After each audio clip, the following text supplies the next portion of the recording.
Cute. Okay. Chris, and then you're going to take us away.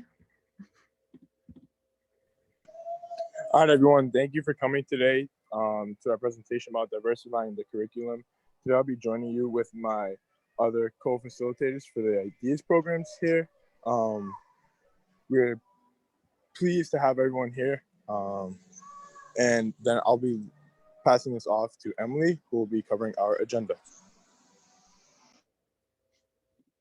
Okay, awesome. So today we're going to be introducing ourselves and telling everyone a little bit about who we are and why we're here.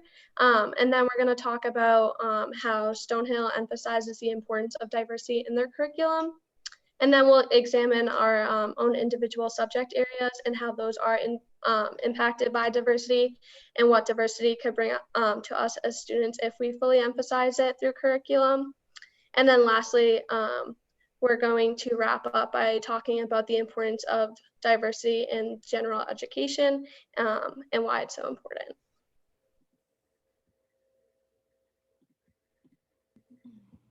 Introductions, I can start, and I'll popcorn to my fellow facilitators. So, hi everyone, my name is Maddie Pimentel. I'm a senior here at Stonehill. I'm an English and American Studies double major, and this semester I'm a co-facilitator for the Ideas class, Drag, Rising Resistance, and my pronouns are she, her. I'm gonna popcorn it to Hannah. Hi everyone, I'm also a senior here. My name is Hannah. I'm double majoring in criminology and gender studies with a minor in global oppression. The class I'm teaching is violence in quarantine, which looks at domestic violence during COVID and how it has increased for some families when other families are staying at home because it's safe. Other families are staying at home, but it's not a safe situation. So, and then my pronouns are also she, her, hers. And I'll popcorn to Emily Foley.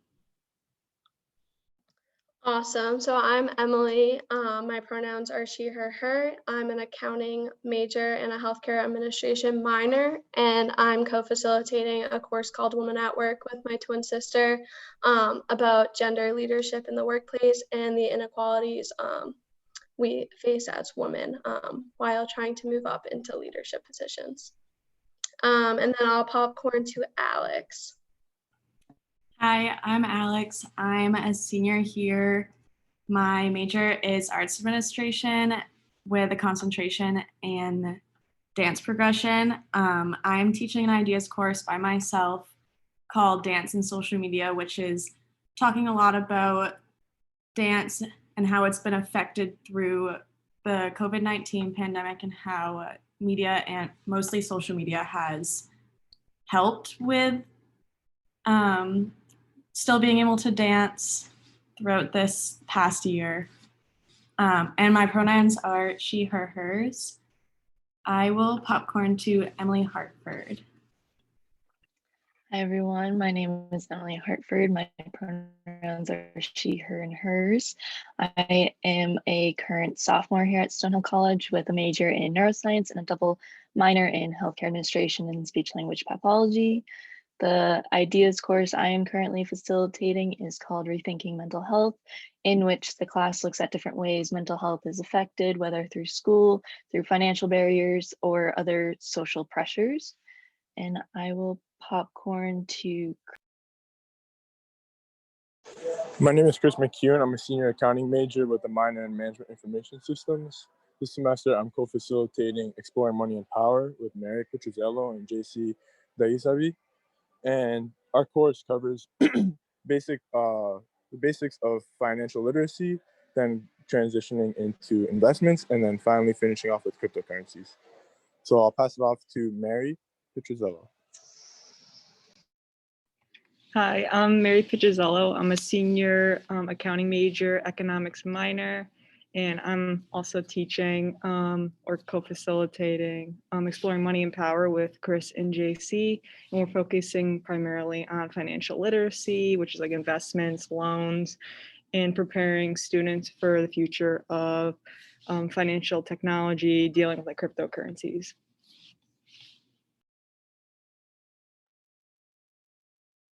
I'm gonna popcorn to Sarah Kavanaugh.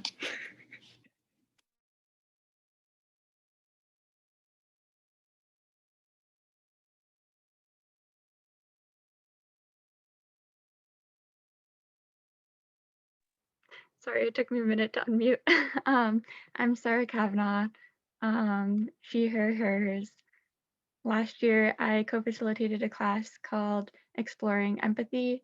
And this year, I am a student co-director helping to facilitate the Democratic Education Seminar with Professor Mbury. So now I'll popcorn it over to Professor Mbury. Hi everyone, I'm Professor Mbure. I'm the program director for Ideas, and I will immediately popcorn it back to Maddie. Back to me. Someone's going to share our statement. Okay. Hi, it's Alex talking. So this is just a piece of this statement from Stonehill's statement on the value of a diverse curriculum.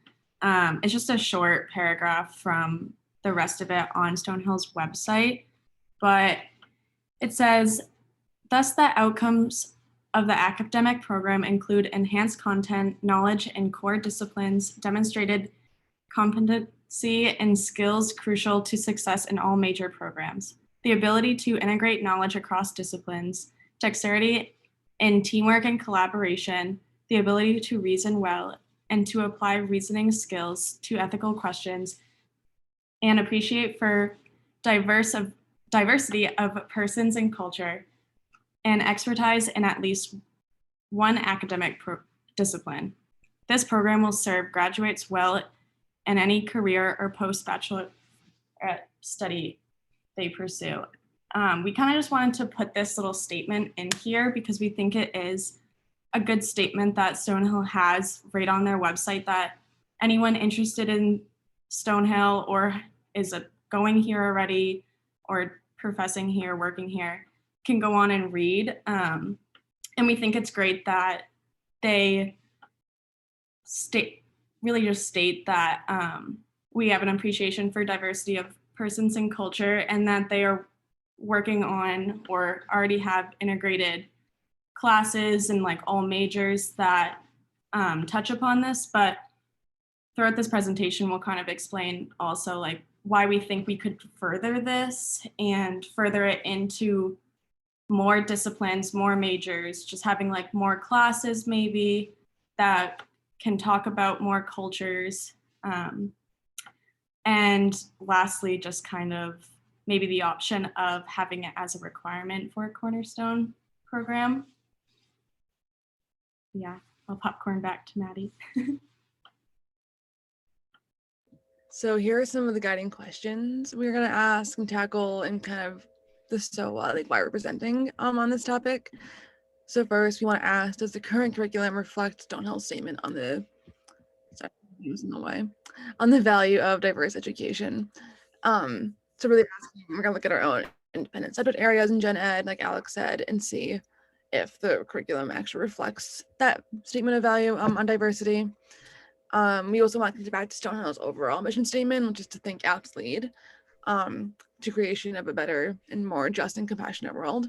So say if Stonehill curriculum does not reflect the value of diverse education, how can, as students, we can think, act, lead to create a more just and compassionate world when students themselves don't see themselves reflected in the actual curriculum?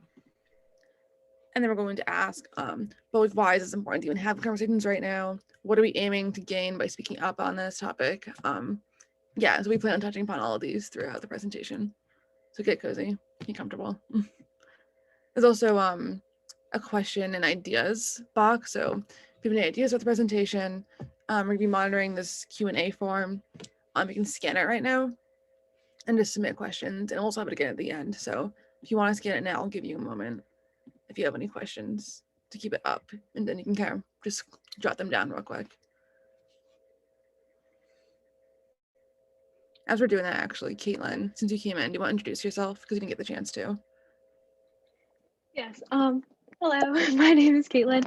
I'm a junior elementary ed and history double major, and I'm teaching Persevering Voices in Massachusetts as my ideas course. Thanks. I don't want to get a spot, but I was like, might as well. Okay, now we're going to our business majors. All right, sweet. Thanks, Maddie. So this is Chris McCune again, and we're just going to talk about how we can diversify not only the business school, but the business curriculum and all the programs around it. So last spring of 2020, when Professor Chimara came up to both JC and myself and asked us if we wanted to do an ideas course, we were kind of brainstorming about like what does the school need, like what could we offer to the school, and the idea that popped in our head was to offer a course based on personal finance and just kind of teaching the basics of fundamentals in investing, specifically towards science students in the science like science majors, like STEM majors, but also like non-business students, because what we both came to a realization was that Stonehill Stonehill provides a lot of business courses, obviously for the business majors. However, for STEM majors, like in science programs, they don't give them the flexibility nor the like availability and freedom to take these like outside courses. So what we wanted to do, what we want to propose is that there be a personal finance cornerstone, because a lot of our friends, a lot of our peers, yes, they know how to save, they may know how to budget, but they don't know how to allocate their money properly. And that's not something that that's not a jab at them. That's just because of how like they're brought up and how they're raised, which is obviously no fault of their own. Everyone has different opportunities and everyone's brought up in different ways, cultures. And we believe that having a personal finance cornerstone at Stonehill will not only benefit each and every one of our individual students, but it'll also benefit the school as a whole. Because prospective students will be able to see, oh wow, this school actually really cares about us and how to manage our finances once we actually do leave school and enter the real working force. So then leading into my next slide is about investing and also a little bit about cryptocurrencies. So when I interned with a not-for-profit organization called South Shore Stars in Weymouth, we would help out lower income families and less fortunate children and help them get through school, help them provide them with after school activities, after school programs, provide them with a mode of transportation to get to school. And what I also realized with working with these families is that a lot of them, a lot of families, all they do is save for that next bill, save for the next possible like emergency that might come up, save for the next week's like water bill, whatever it may be. While this is important, and a lot of families, they do live from paycheck to paycheck, and students as well, what's important is that no matter what you can do, even if it's just 5% of each paycheck, that needs to be invested, because with the money you save, it's losing value over time.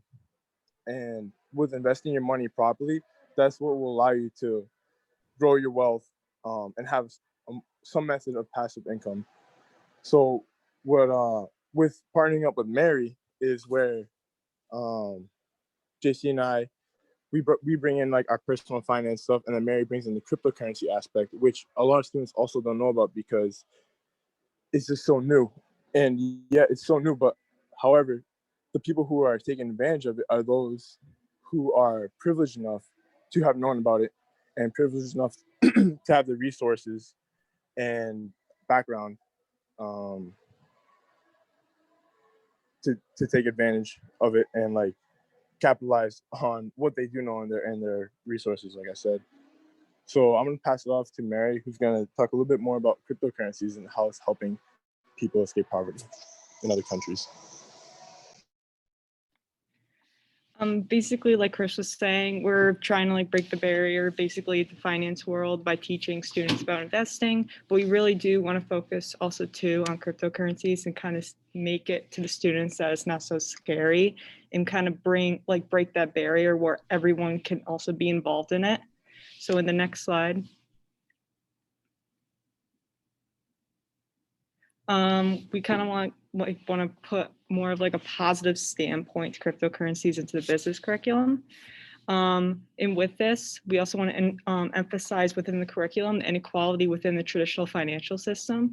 And speaking from my own like perspective, throughout my whole experience in like accounting and finance, I noticed we never really spoke about the inequalities of the traditional finance system and why some people can have access to wealth, some people don't. It's very much like straightforward like these calculations and make a profit. But with cryptocurrencies, I really want to like emphasize to the students that regardless of like your race, gender, social background, you can gain access to this capital, which has never been done before in humanity, versus the traditional financial system that basically blocks those from gaining access to capital. And with gaining access to capital, this increases wealth. And also it helps to not eliminate, but basically lessen inequality and lessen poverty in society today. And in the next slide, we're going to talk about basically the steps to bring this into the curriculum and what we want to achieve through this. So first, we are looking towards offering this discussion in its own separate business course required by all business majors. Second, we also want to develop the curriculum, kind of base it around the positives, but also possibly the negatives that may come with it. But third, discuss the inequality issues within the traditional financial system, like why are people not gaining access to capital? Like, is it a race issue? Is it an economic issue? Is it a banking issue? So bringing in that sociology, economics, all different aspects that are affecting this inequality issue within the traditional financial system. Fourth, bringing this new discussion involving Bitcoin and how it's changing the whole financial system, how it's lessening inequality issue, positives and negatives to that. So what do we want to achieve? So bring awareness to this new change that is coming, educate those who may not be aware of this new opportunity, emphasize the real issues within the current financial system, and teach about how cryptocurrencies are lessening inequality in financial system and lessening poverty all around the world. So now we're going to take it off to Emily Foley. All right, thank you, Mary and Chris, for starting us off. So basically what we're doing is we're calling for the business department to kind of incorporate diversity within our core business classes, because staying silent about discrimination and injustices happening in the business world has only proven to be harmful because it creates a system of oppression for our future workplaces. So for this reason, we really want the business school here to have classes that discuss diversity in the classroom, and we really want teachers to teach students more about discrimination and unconscious biases and how these can impact our future work. So an idea of kind of incorporating diversity and learning from experiences is by hiring a more diverse staff with real life experience so we can learn kind of how they navigated the workplace. And I think that would develop more well-rounded business students for the future workplace, and having a more diverse staff that all students can relate to would also be beneficial. Acknowledging injustices happening in the workplace can help better prepare Stonehill students in future careers by making them advocates for safe and equal workplaces. And we can help Stonehill students by providing them a toolkit to conquer discrimination and biases through educating them about their own biases. So starting this conversation and teaching policies and strategies that can actively reduce these biases can make Stonehill students better candidates for future job opportunities. And additionally, women and other minority groups tend to fall behind, especially in business and in their careers due to their struggles with networking.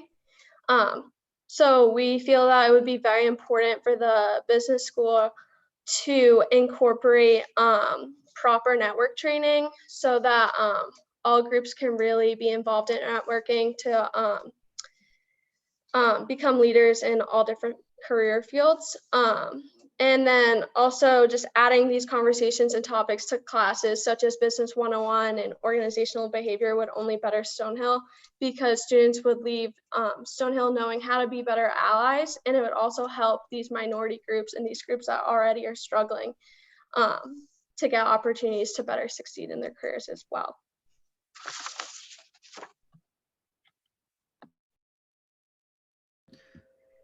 Diversifying arts and humanities.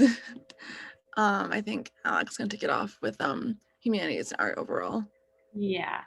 So when I was being asked to facilitate an ideas course, my professor, Valerie Robinson, asked me and another student to facilitate facilitated class, and both of our interests were mostly dance and mostly business. We were thinking like, how can these two classes correlate? How can we like get Stonehill to understand why these two can relate and why they're both useful? So we came up with a class, dance and social media, and we kind of just wanted to take social media and explain how this free platform, whether it's Instagram, Facebook, TikTok, whatever, they're all free. So anyone can access these as long as you have internet connection, a phone, laptop, whatever.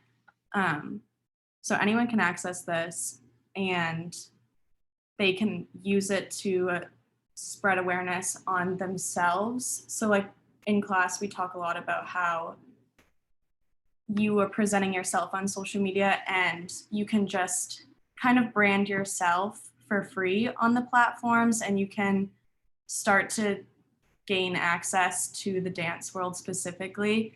And we've like listened to other people speak on how this is how a lot of dancers have been asked to be professional dancers is just like through exposure. So like, especially for minority groups, like that's kind of how a lot of people have been found in the dance world, is through social media and just through exposure. So that's kind of just like a background of my class and why I've been teaching that. But since I am mostly just dance for the arts, I'm kind of just going to speak on behalf of that program. So right now, the dance program only offers one dance history class for this past year and the other years. So this class is just a one semester class talking about dance through its history. So starting with like the Renaissance and like ballet and like moving through different cultures, different time periods, and leading up to pretty much ending with modern jazz hip hop in the US. So pretty much like every class, you only have 1 week to talk about each culture. So like we've talked about African dance, just like every type of dance form you could think of. But there's only 1 week to learn about it, talk about it, actually dance it. You really only get 1 hour long class to really like learn it. So I think like there could be an opportunity that we could add another dance history class. So we could have that time to talk about each culture, because there is dance related to every single culture out there. Everyone has a specific dance style that they're interested in, that they know how to do. So by like adding more time for different like history, that it would like better expose the students, because like I know like I was like, oh, I've never learned about this before, like this is awesome, I love this, but it's only 1 hour I get to learn about this. And Valerie Robinson has actually taken this into consideration, and now for next semester and the years to come, there is a class that they're offering called VPD 260 Topics in Dance, which is actually an African dance. And this is like a great addition to the curriculum. Like I think like this is a great start to what Valerie can do with her program, and what the rest of the arts can do with their programs, is like starting these classes and like offering these classes to others. Because like taking the dance history class, like you really do get exposed to all different cultures, but like you don't get the time for it. So this class, like it really expands on African dance, is what is happening next semester in the fall. And if anyone's interested, there is another diversity summit at 1 o'clock today in person, which the teacher of the African dance for next fall is doing a class in person today at 1 at the sports complex. So if anyone, you guys can like still sign up and go to it. It's a great class. I highly suggest it. Yeah. I don't, yeah. Yeah. I was like, I don't know who's next. Good, thanks, Alex. Out about the English major a bit more. I'm an English major, and my issues I want to talk about are kind of how are we incorporating diverse voices in kind of the core curriculum of English courses rather than we have a cross-cultural requirement, which is great, but kind of as we kind of talk about later on too, it's that checkbox that people can kind of check off and move on from. But we want to incorporate diverse voices for every class. Or do we need, or even do we need more than just one class requirement for cross-cultural literature? Because the canon as we know it of literary is very Anglo-Saxon white and usually male. And so trying to incorporate other voices into that is kind of crucial. One of my favorite, not to go too deep into like literary theory and stuff, to be a nerd, but one of my favorite essays, Audre Lorde, thinking how like the master's tools will never dismantle the master's house, and how the English language itself can be used as a tool of imperialism, colonization, and just oppression overall. Again, not trying to go too deep into literary theory, but how do we use that? How do we study a whole language or a whole literary canon that has been used also, that same language, to colonize and hurt others? So on to my next point, you kind of want to question the canon, disrupting the hegemonies in literature, and kind of incorporating different types of theory into the way we analyze and interpret literature. So there's critical race theory, queer theory, feminist theory, and critical disability theory, which is really important, and then not just seeing diversity as a racial or sexuality issue, but an all-encompassing intersectional view. Because just one lens or one way to approach a text or access a text isn't the correct one. There's no one right way to do it, but I think it's really important in courses like, say, British literature or Victorian literature to kind of question and ask whose voice isn't being heard in this text, whose voices are being heard, and kind of breaking up the binaries and kind of even taking a structuralist approach to literature by asking in this binary who's in power and who's not in power, because sort of what's the word for it, like assumed in these binaries there's a power difference. So making sure like asking those questions when reading texts. And oftentimes in my English classes I've noticed that if we do tackle I don't want to say tackle, if we do talk about say a book or a novel or even like an article from a diverse authorship, it's sort of this one day or 1 week thing rather than being a whole course wide thing, a whole semester long, a whole year long conversation. So not just kind of giving the classes like women of color writers, I took that class and I loved it, but just not that class being the only class to talk about these topics, but rather in other courses, especially with American literature, thinking about like the Harlem Renaissance in America as an example of how little people know about that and how a huge and disruptive form of literature and art came out of that, and the amazing voices that inspired future writers in America. And again, I'm not trying to go too deep into the canon and things like that, but I think it's really important for things like this to deepen our understanding of diverse voices through literature. I think I'm going to Caitlin next for education. Hello, I am an education major. I am in elementary, so I do have a, I do only really know about those classes rather than like secondary or early education. But what I kind of wanted to talk about is like education as like a prep program, and how like it's really important for us as like students in the education program to have good like background and to be able to provide a classroom space in the future, especially those in licensure programs. So like my first point is about creating that classroom space that's welcoming to students of all identities. And so the classes that we take now and the classes in our curriculum really need to be representative and to have give us exposure to questioning our biases and to widening our understanding of every kind of identity.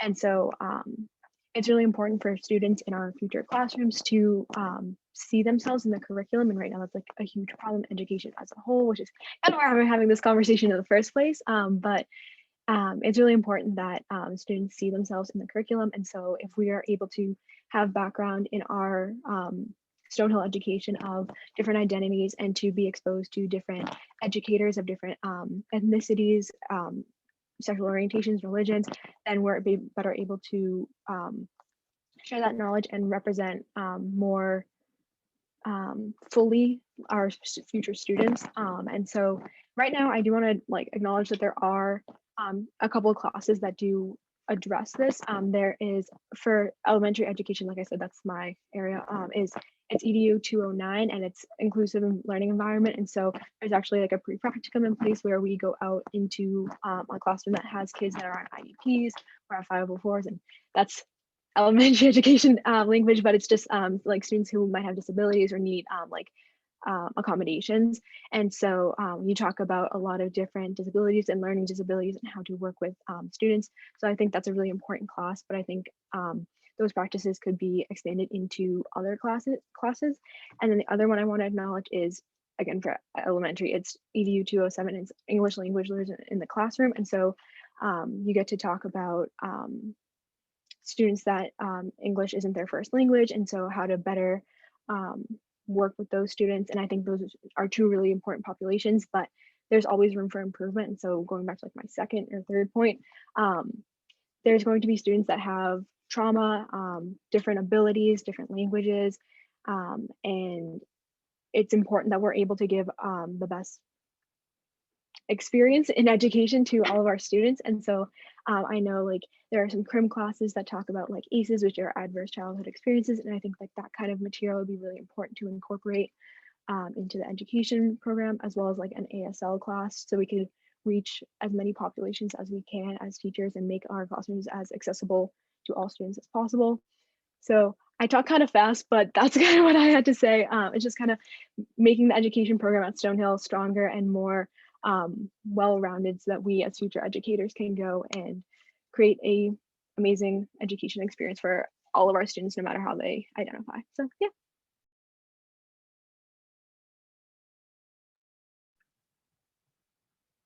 And I'll be talking next, looking at the criminology field and how that can be diversified also. Crime happens to everybody. Anybody can be a victim or a offender of crime. So there's a lot of different identities that intersect that should be recognized in the curriculum, I believe.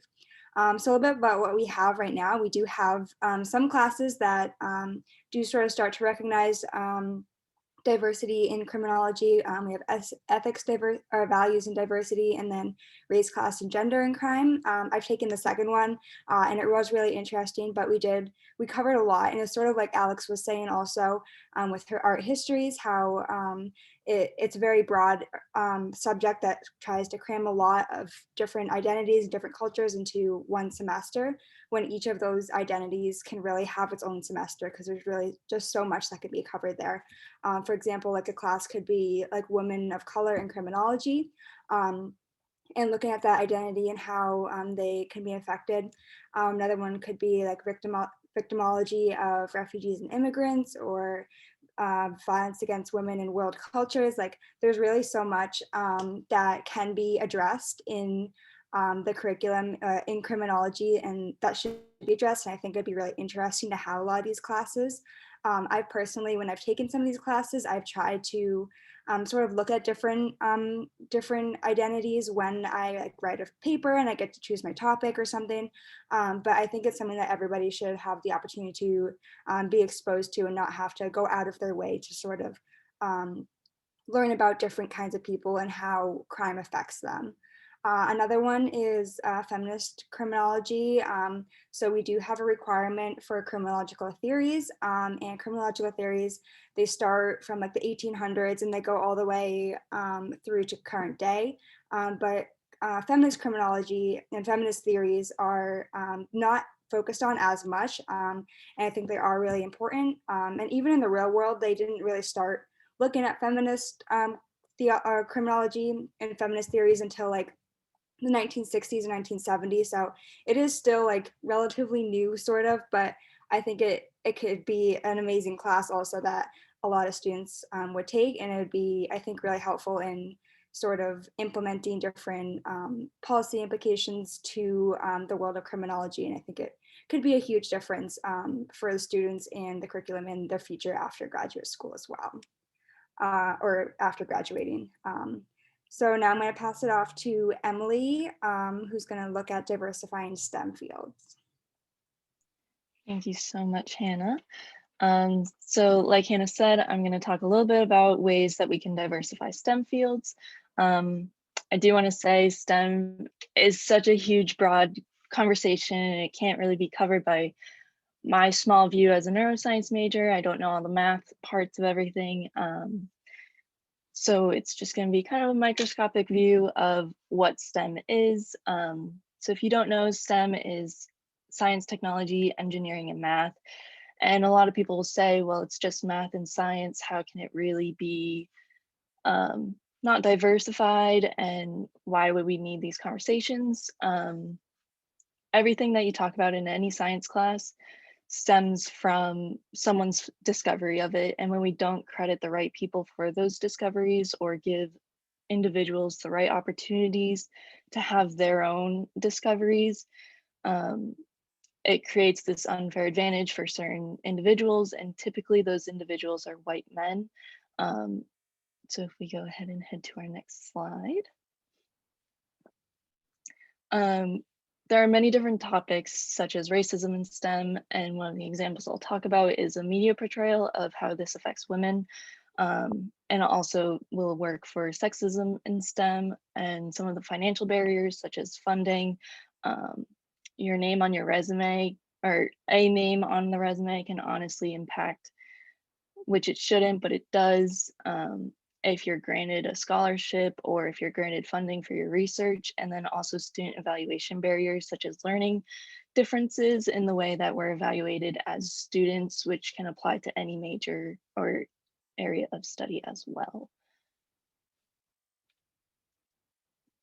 We can head to the next slide. Perfect. So I tried to choose a movie that would portray a lot of different conversations that are needed to have. That was also a popular movie when it came out. I know it was in my town. So Hidden Figures shows us the journey of Mary Jackson, Katherine Johnson, and Dorothy Vaughan through their journey to become these successful women despite all of these barriers thrown in their way.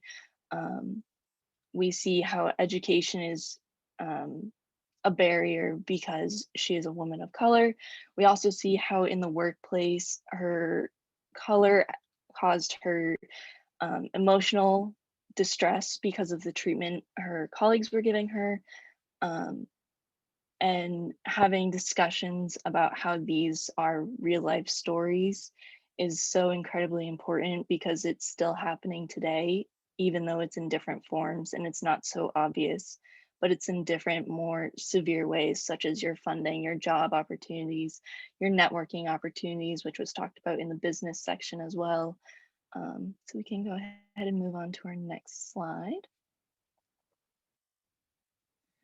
Another example I'm hoping is familiar to a little more of an audience is the structure of DNA. We are all made of DNA. We all have DNA in our cells.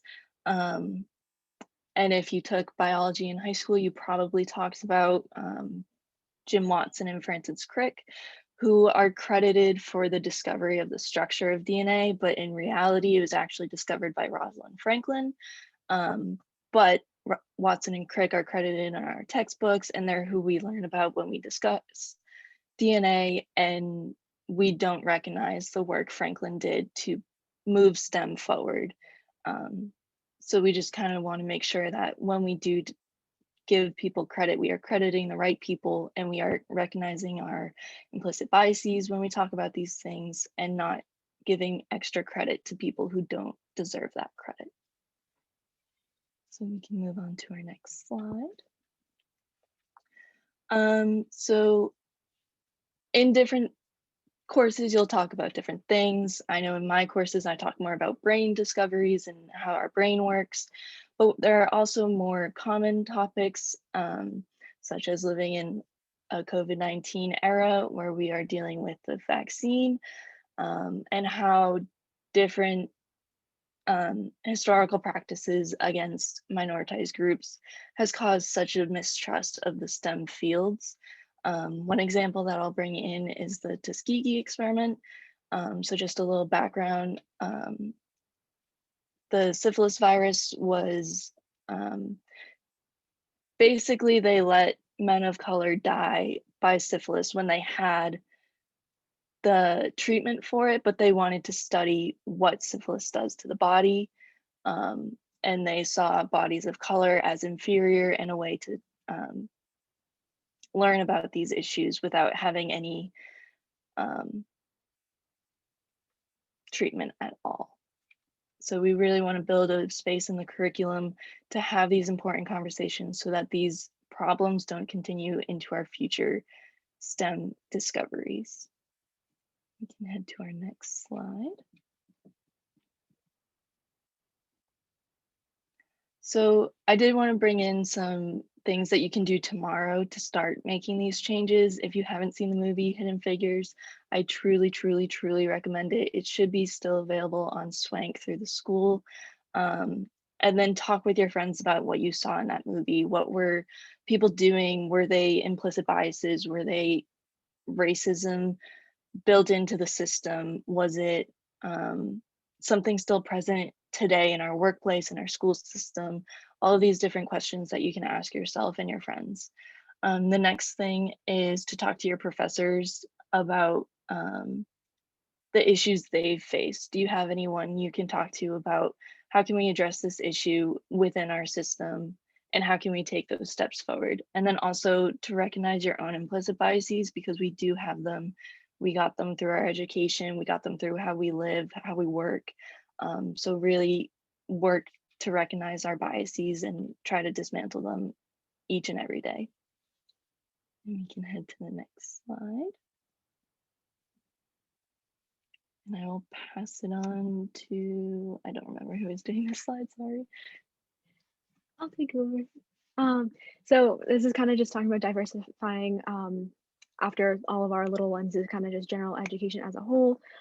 These are just kind of some questions to think about and some conversations that have been had at like the upper level, but whether or not there should be a diversity requirement, how would that work?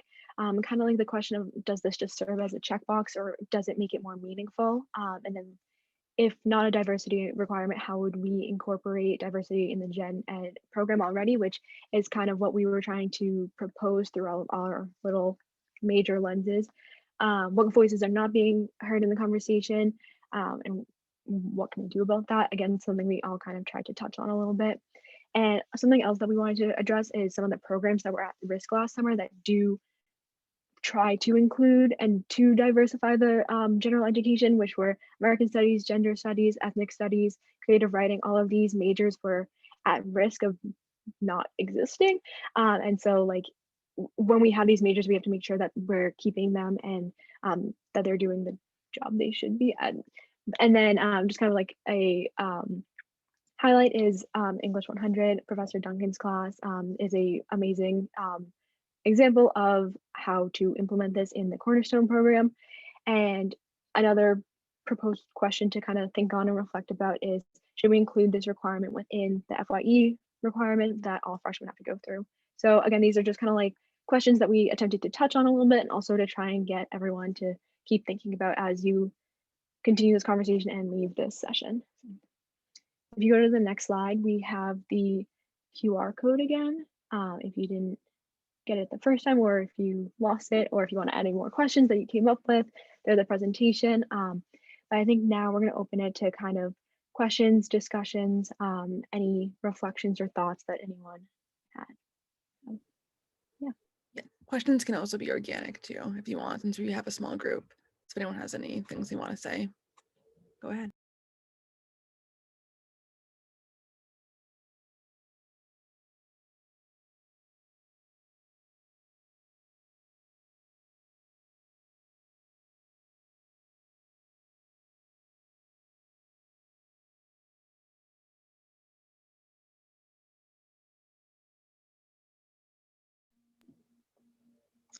I have a question.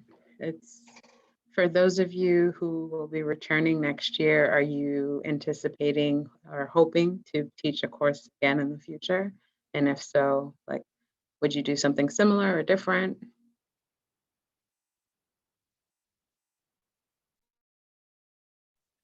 I can go. I'm not anticipating teaching another class. I'll be student teaching full time or in the spring. But I definitely have some friends that I've suggested, and like we kind of talked like what their courses might be about. And from the people I've talked to, their courses would kind of be similar to some of the things we've been suggesting, which I think is really encouraging. That it's something that students are passionate about. So yeah, personally, I'm not going to, but I'm excited for like the program that will be coming. As for me, if I could teach another course, I would. I just don't know if it would work with like my schedule and everything going on. But I definitely have been suggesting it to like all my friends and everyone who has like real passions that they could put into the classroom. So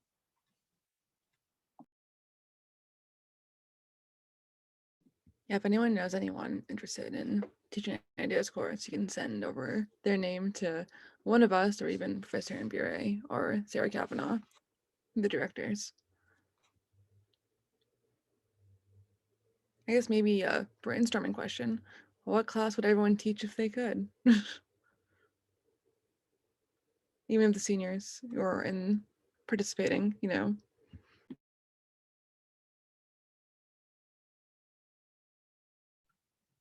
I feel like it would be interesting to look at like different feminist movements also, and how like the feminist movement has progressed to like present day. And I mean, even if there was a march like during class, I feel like it would be so cool to just like bring my class down to Boston or something, and like do a march or something. So I think that would be cool to look into more. And that's again another thing that like I've sort of only done when I have the opportunity to pick my own topic, and sort of explore different areas. So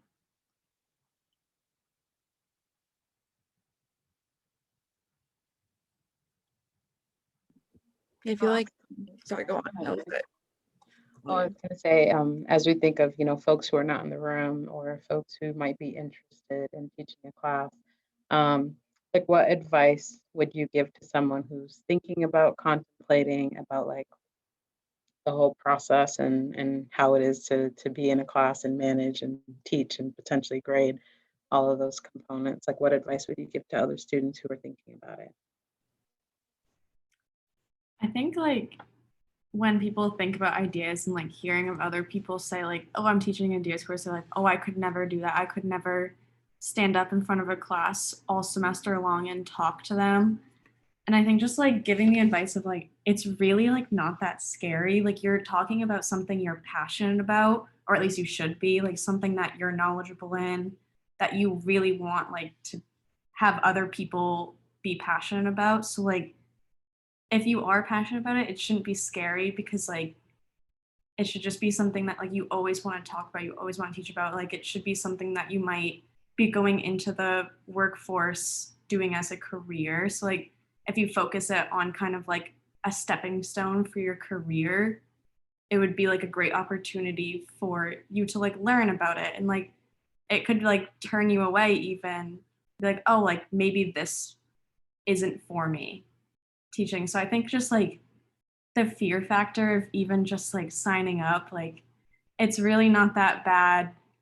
You're not standing up there talking to someone every single second of the class. Like you're inviting other people to talk to you, talk to others. Like it's just, it's not like a classic like business presentation of like Shark Tank mode or anything. Like I think it was fun.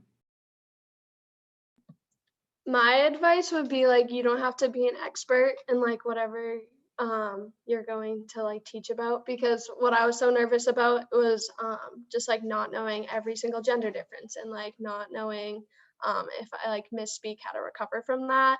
But what I've learned throughout the semester is like I thought I knew a lot about what I was teaching about, but I realized that like the students who signed up for my class also know a lot, and they like teach me as I teach them. So like it's okay if you're not an expert, you don't have to know everything. The whole point of it is to learn. So everyone like brings their own things to the table, and it's like interesting to see like you don't have to be in control of the classroom, and you don't have to like have a whole presentation and a lecture. Like you just bring, you know, your ideas to class, and then everyone can just like talk about it. So I would say you don't have to like go in knowing 100% about everything, and you just have to like go for it, I think.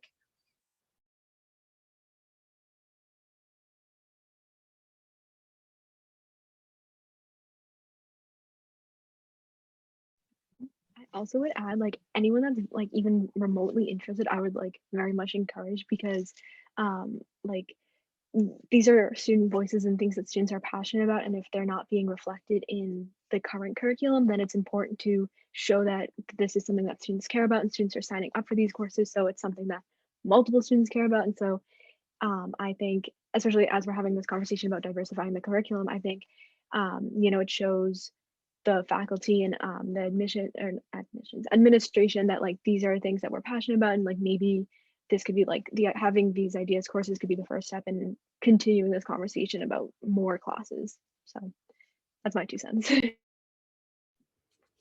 Yeah, just to add on to that, the whole purpose of democratic education is to reflect what the students are passionate about and have a drive for. And I feel like in teaching an ideas class, if you're passionate about it, a lot of the work is a lot easier, I feel, especially if like it doesn't feel like work in the end, especially if you're really passionate about it. But just being mindful of time. If anyone has any other last minute questions, we'll pop them up. But also feel free to take a Zoom break if you're going to another 12 o'clock session or something.